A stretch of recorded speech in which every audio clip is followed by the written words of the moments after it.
Hi, I'm Tim. Welcome to our channel, and thanks for logging on. Today, we're discussing the Tudor Heritage Black Bay reference 79220R. You can see this stainless steel Neo Vintage Sports Watch on our website.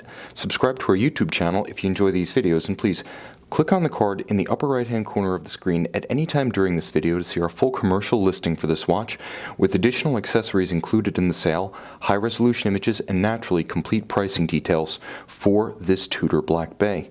Now on my wrist, 6 1/3 inches, 16 centimeters in circumference, you can see two very distinctive features of this watch.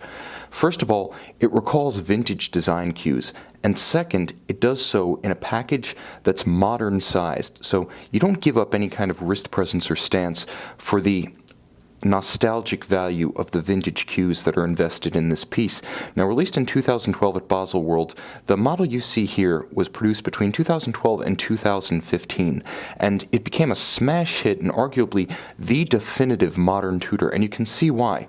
41 millimeters across the round of the case from 9 to 3, that doesn't include the crown. The watch is also reasonably slim, such that you could wear it with a tight sleeve or dress cuff. It's only 13 millimeters thick, and you can see even given that, there's a bit of a slope to the bezel and a curve to the crystal, so it does wear thinner even than its 13 millimeters. Now from lug to lug, as I mentioned, it is modern sized, 49.5 millimeters, and you can feel it all of a piece, very solid on the wrist. It feels as though the watch, clasp, and bracelet were hewn from a solid ingot of stainless steel. Now Tudor is known as Rolex's sister brand, but it's nothing like an entry-level watch. The timepiece feels solid, it inspires confidence, everything is beautifully made.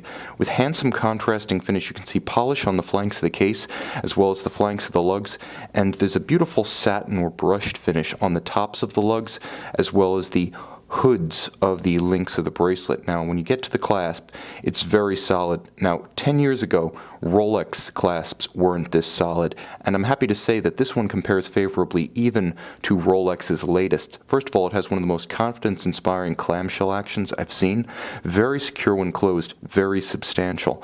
Now, the watch, although vintage inspired, isn't necessarily a tribute watch or a retro watch, because there isn't a specific reference that this timepiece is reviving. It's rather paying homage to a series of Tudor watches, from the very first 1954 7922 through the Big Crown 7924, and because of the dial design, you can see it's even paying tribute to the Snowflake era that started in 1968 with the no-date 7016. So there's a lot of heritage here, but again, it's not trying to recreate something specific. It's supposed to capture a feeling, and it does that beautifully. Now, the watch has a impressive wrist presence, a vintage vibe, but modern functionality.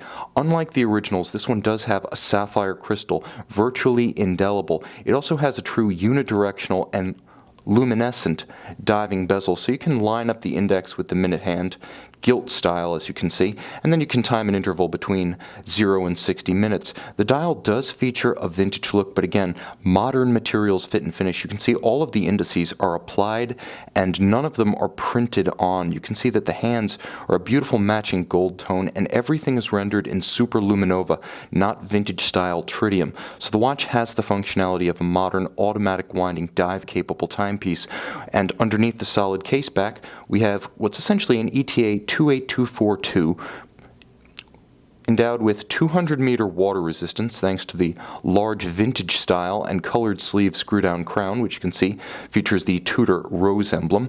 Now, the watch has 38 hours of autonomy in between complete windings. It operates at a modern 4 Hz beat rate. It does have hacking seconds, so pull the crown, stop the balance, synchronize the watch precisely to a known accurate reference time. It winds bidirectionally, so it doesn't have the rotor wobble sometimes associated with unidirectional winders. And of course, very, very tough. The 2824 is the tougher of the two already exceptionally hardy ETA automatic calibers, 2892 and 2824, most appropriate to this timepiece.